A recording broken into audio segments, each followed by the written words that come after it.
Now we will discuss about the tensile test on a mild steel rod. So the aim of this experiment to study the behavior of mild steel rod under tensile loading and to determine Young's modulus, ultimate strength, yield strength, percentage of elongation and percentage of reduction in area of the given rod. So that is our objective, right? Now we have the specimen here. This is a specimen, this is scale. It is to mark the distances. So the total distance is 320 millimeters. 320 millimeters. The diameter of the rod is 12 millimeters, and total length is 320 millimeters. That is divided into 3. That is, its center part is 120 millimeter. The left side part is 100 millimeter. The right side part is 100 millimeter. The left side part and right side part will go into the, that is for fixing the specimen, go into the jaw. So it will be fixed rigidly, and for analysis purpose we will take the distance between the center distance, that is 120 millimeter only, that is known as a gauge length. Gauge length. Now this is the tensile testing machine. Here in the right side photo we have buttons. So one is for operating the hydraulic, one is for operating the hydraulic, another for moving the crosscut up and down, moving the crosscut up and down. So by pressing this one, you can move the crosscut in the downward direction. By pressing this, you can move the crosscut in upward direction manually. So if you want to apply hydraulically, you have to use these buttons for moving this. If you switch on this, then that is hydraulic system will on, and it will move the crosscut up and down. And this is a dial. So initially you have to set it to 0. Then you have to apply the, actually we will be giving displacement. We will be giving displacement. For us, the crosscut has to move at a velocity of 1 millimeter per minute. That is the, so we will move. So due to the displacement, load will be developed. So that load we can see in this dial. So initially it will start from 0. For every 5 kilometer load, you have to take the load as well as displacement. Both you have to take. Using this only, we can calculate whatever data strength you can calculate. So here, for at a different loading condition, you can see the position of the dial. So here, after failure, this is a specimen. So initially you know the length. Initially you know the length. So after failure, what is the length? You measure it. After failure, you measure the length. But you have to take only that 120 millimeter. That part only you have to take. The remaining part we are not applying any load. That will be going to the chuck. That is only for holding purpose. For in the cage length, initially we know 120 millimeters. Now what is the length? You measure. Now what is the length you measure? Similarly, the diameter of the, initially the diameter of the rod is 12 millimeters. After failure, what is the minimum diameter? Here only failure took place. Here only the failure took place. So at the here there will be a reduction in diameter. You measure the diameter. You measure the diameter. Initially it was 12 millimeter. After the failure, the cross section has reduced. That cross section also you measure, right? That cross section means you find the diameter. From that you can find the area if you want by using vernier caliper. And after that you can calculate the Young's modulus, ultimate strength, yield strength, percentage elongation, reduction in area, all those things you can calculate. So here these are all the observation. First, gauge length, that is 120 millimeter. Diameter of the sample, that is 12 millimeter. Then original area of cross section. You can find, you know, that is 12 diameter is 12 millimeters. From that you can calculate the cross section area, that is pi by 4 d square. Then diameter at the neck. So after the specimen is failed, so neck is formed. In the neck you find the diameter. Then cross section area at the neck. So using this neck diameter, you can find the neck area, that is pi by 4 that neck diameter square. Then final length of the specimen. Initial length of the gauge length is 120. So now you find the final length. Then from that you can find the decrease in area of the cross section. So initial cross section area Now how much it is reduced, that also you can calculate. So this is a tabulation. Put the serial number, you take the load 5 kilonewton, 10 kilonewton, 15 kilonewton, every 5 kilonewton it went up to 67, right? Then measured elongation, displacement or elongation, right? For every 5 kilonewton load, you enter this value here. Graphically also you will get actually that load versus displacement curve will be obtained in the machine itself, but this is not available now. This is not available now, so you don't enter this column. Only this column only you entered, right? Then you can find the stress. What is stress? Load by area. Load by area is a stress. 5 kilonewton load. For 5 kilonewton load, what is the stress? 5 kilonewton load divided by area. What is the area? Pi by 4 d square. We know d is equal to 12 millimeters. So 5 kilonewton, if you want Newton per millimeter square, then 5 means 5000. 5000 divided by pi by 4 12 square. That will be the stress. For similarly, for every load, you calculate the stress. Then strain. How to calculate the strain? Change in length by original length. Change in length by original length. For 5 kilonewton load, what is the elongation you find? Say it is 12 millimeter, 2 millimeters. Then what is the strain? 2 millimeters divided by 120. 2 millimeters divided by 120. That is the strain. 120 is the original length. 120 is the original length. For 5 kilonewton, change in length is 2 millimeter. 2 divided by 120. That is the strain. So for 10 kilonewton load, say it is 3 millimeter. Say it is 3 millimeter. So 3 by 120. That will be the strain. Similarly, for each load, you calculate the strain. Now you have stress as well as strain. Stress as well as strain for different load. Then you have to calculate one by one. Young's modulus. How to find the Young's modulus? Stress by strain is equal to Young's modulus. Stress by strain is equal to Young's modulus. How to calculate using graph, I will explain. Right? Then stress, load by area. Already I have explained. Load by area is a stress. What is strain? Change in length by original length. That also I have explained. How to find the yield stress? Already in the video, I have explained what is yield strength, yield point. At the yield point, what is the load? For example, if it is some load by cross section area, that will give the yield stress. And we will be getting 3 loads. One is yield load, another one is ultimate load, another one is breaking load. Using the yield load divided by cross section area is a yield stress. Ultimate load divided by cross section area is ultimate stress. Then breaking load divided by the cross section area is the breaking stress. In the breaking stress, there are 2 breaking stresses are there. One is normal breaking stress, another one is actual breaking stress. Because actually the initial cross section area, initial diameter is 12 mm. After failure, the diameter is reduced. So if you use the original diameter, that is normal breaking stress. If you use the diameter after failure, that is known as actual breaking stress. There are 2 breaking stress, right? Then percentage contraction in area. Percentage contraction in area. We know the original diameter. After failure also we know the diameter. So now you can calculate the different 2 different areas. One is degrees in cross section area divided by original cross section area into 100. How to find the degrees in cross section area? We know the original cross section area, final cross section area also we know. So original cross section area minus final cross section area is the degrees in cross section area divided by original cross section area into 100. That will percentage contraction in area. Similarly, percentage elongation, increase in length, increase in length.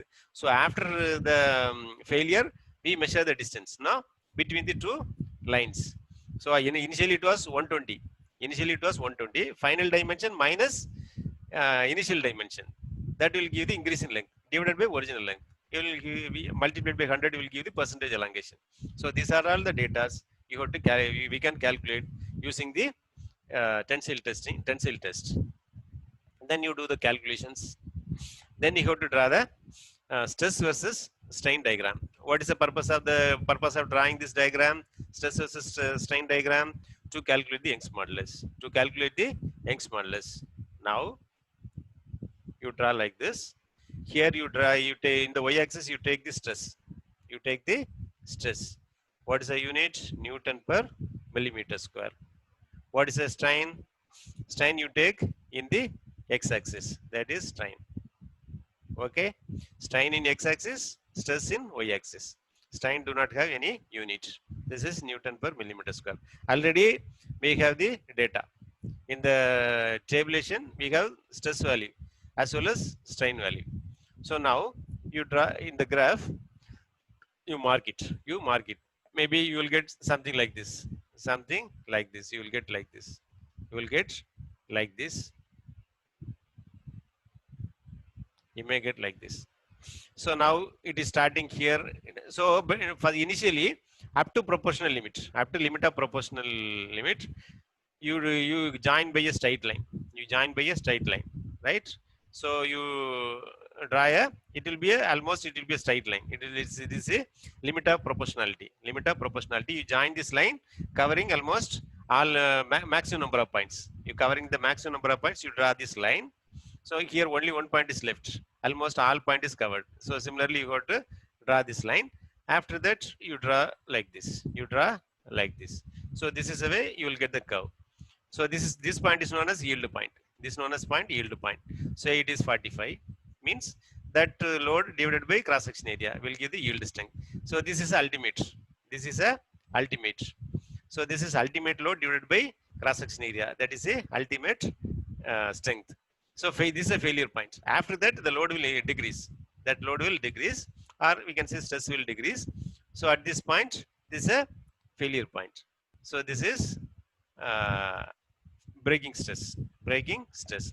We can get now how to find Young's modulus. Stress by strain is Young's modulus. Now you find the slope within the elastic limit, within the limit of proportionality. You find the, you draw like this. That is dy by dx. Dy by dx. What is dy here? This is stress. This is stress. This is strain. Now dy by dx. That is stress by strain. Stress by strain. What is stress by strain? Young's modulus. So you can find the Young's modulus using the graph. Using the graph. So finally you write the results. Young's modulus. What is yield stress? Yield load divided by cross section area. Ultimate stress. Ultimate load divided by cross section area. Then nominal breaking stress. That is ultimate breaking load divided by the original cross section area. This is breaking load divided by the final cross section area. Similarly, percentage contraction in area, percentage elongation, all those things you have to give. So this is a way you have to do this experiment. So today we are going to see the tensile test equipment, that is universal testing machine. So this is the universal testing machine, and here we can take the reading. So here we have a big dial. Using this dial, you can find the amount of force applied in the UTM machine. Here we have, this is a upper head, upper cross head, and this is the lower cross head. And here we have wheels. There are two wheels. This is a jaw. In the bottom also we have a jaw. So in between the upper cross head and lower cross head, you have to fix the workpiece. You have to fix the workpiece. So to adjust the jaw, we have wheel. By rotating the wheel, you can open and close the jaw. Here we have the hydraulic system. Here we have the inside hydraulic system is there. Now after fixing the specimen, you have to switch on the machine, and here this is for supplying the oil. This is for releasing the oil. So after switching on the machine, you open this. Now the oil will go to the hydraulic. So this will move in the upward direction. When it move in the upward direction, that will move the upper jaw in the upward direction. So some machines, the lower jaw will move, but in this machine, the upper jaw will move in the upward direction. If it is moving in the upward direction, it will give a displacement to the specimen. So when the specimen is subjected to displacement at a velocity of 1 meter per second, there will be elongation will take place. So load is applied. So how much amount of load is applied, that you can see in this dial. In the dial, how much amount of load is applied to the specimen, you can see. Similarly, what is the displacement? What is the displacement? That you can see here. There is a scale. Here there is a scale. You can see the displacement. Now the specimen is subjected to displacement. So load is applied. So displacement is happening. So you take the load in this scale. You can take the displacement. So till it rupture takes place. Till rupture takes place. So by using this data, you have to draw the graph and you have to find the unknown. See, this is a specimen. This is a specimen. The length of the specimen is 320 millimeters. 320 millimeters. So this is a gauge length. This is a gauge length. Here it is marked. This is 100 millimeter. This also 100 millimeter. These two portions are used for holding the workpiece. Holding the workpiece in the upper and lower jaw. This is a gauge length. So we will take this length for analysis. This length for analysis. This gauge length is 120 millimeter. So after failure, what is the length? From that we can calculate the change in length. Change in length. Percentage of increase in length you can calculate. Similarly, at the failure surface, the area will be reduced. So you can find the contraction in area, reduction in diameter. So this diameter is 12 mm. This is 12 mm steel rod. So after failure, what is the reduction in the diameter that you can calculate? Reduction in area we can calculate. Similarly, we can calculate the stress, strain, Young's modulus, breaking stress, all those things we can calculate. Right? So now sir will demonstrate how to do the experiment.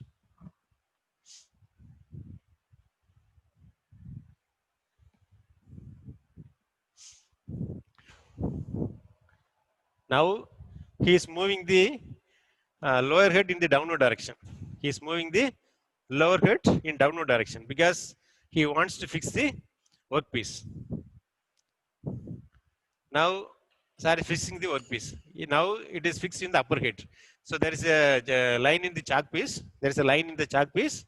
Top portion is holded. Now see, he is moving the lower head in the upward direction. Lower head in the upward direction. It is moved slowly in the upward direction.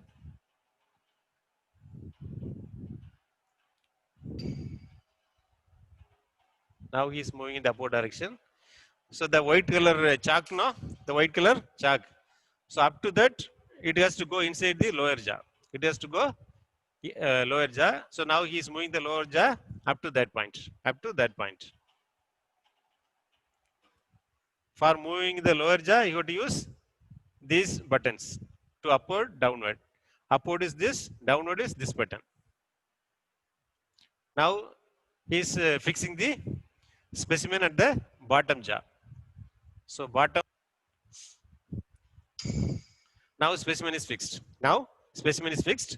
Here there are two buttons. Here also we have two buttons. This is to move the lower crosshead in the upward direction and downward direction. This button is used to move the lower crosshead in the upward direction. This button is used to move the lower head in the upward direction. Now he is going to on this hydraulic pump. So this is hydraulic pump. So if he on this, the upper head will move up and down. This button is used for moving the upper head in the upward direction. This is for moving the upper head in downward direction. If you apply push this, it will apply tensile load. If you push this, it will apply compressive load. So now sir is going to operate the upper gasket. You now tight this. You tight this. Now you switch on. He is opening the oil supply. Now he is opening the oil supply. Now oil is going into the hydraulic system, and it is moving the upper head slowly in the upward direction. So you cannot see the movement of the upper head because that velocity will be very, very, very less. It will be 1 millimeter per minute. It will be 1 millimeter per minute. The upper head. Now the upper head is moving in the upward direction. How it is moving? This is moving because of the hydraulic system. Because of the hydraulic system. He opened the oil supply using this. This is for releasing the oil. So now oil is going inside. It is moving the upper gasket in the upward direction, but it is moving very slowly. Now we can see. Now we can see in the dial. Slowly the load is applied. Initially it was 0. Slowly the load is increasing. So the load is in kilonewton. The load is in kilonewton. So frequently you have to take the reading. That is load versus displacement. Load versus displacement. You have to take the. So after applying the displacement to the upper lower head, you have to take the readings. Now see. dial, you see, this is started moving. Started. Now the displacement 2 mm. Displacement is 2 mm for 5 kilonewton. For 5 kilonewton, the displacement of the deflection is 2 mm. You take the reading for 5 kilonewton. For 10 kilonewton, the displacement is 3. For 10 kilonewton, the displacement is 3. For 5 kilonewton, the displacement is 2 millimeter. For 10, it is 3. Now, 15, 4. For 15, it is 4. For 15, it is 4.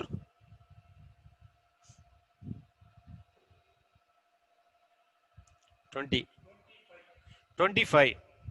For 20 kilonewton, the displacement is 5 millimeters. You have to see the displacement here. You have to see the displacement here and load here. 25.6. For 25 kilonewton load, displacement is 6 millimeters. For 30 kilonewton load, displacement is 7 millimeter. For 35 kilonewton load, displacement is 8 millimeter.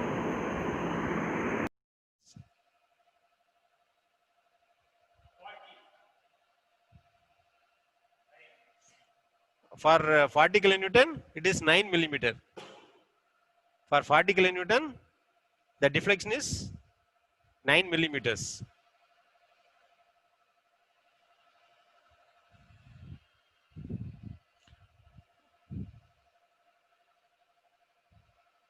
So for now the load is around 45 kilonewton.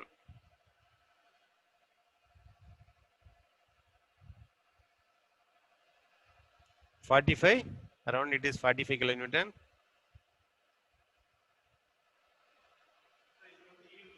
Now this is yield. Load is not increasing. Load is not increasing at this point. So this is a yield point. That is, now it started moving. So at the particular point, it was the load is not increasing. It is almost after the. So that point is known as yield point. At the yield point, 11. For 50 kilonewton load, displacement is 11. For 50 kilonewton load, displacement is 11.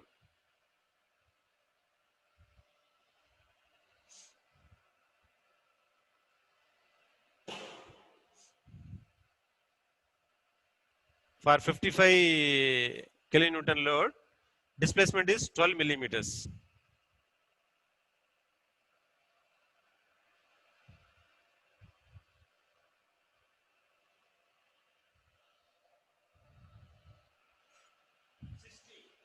For 60 kilonewton, 14. For 16 kilonewton, displacement is 14.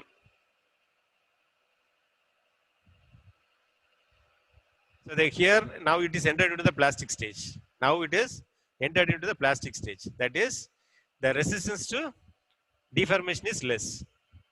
The load change in load is less, but the deformation is more. Now the load is 65 kilonewton. Displacement is 22. Displacement is 22. It is start increasing. So it is about to fail. It is about to fail. That is, the load is not increasing that much, but the displacement is increasing fast. Displacement is increasing fast. That means the resistance offered to displacement is less. Resistance offered to displacement, that is, it entered into the plastic stage. It is about to fail. See, the load is not increasing, but displacement is increasing. See here, you can see the displacement is increasing.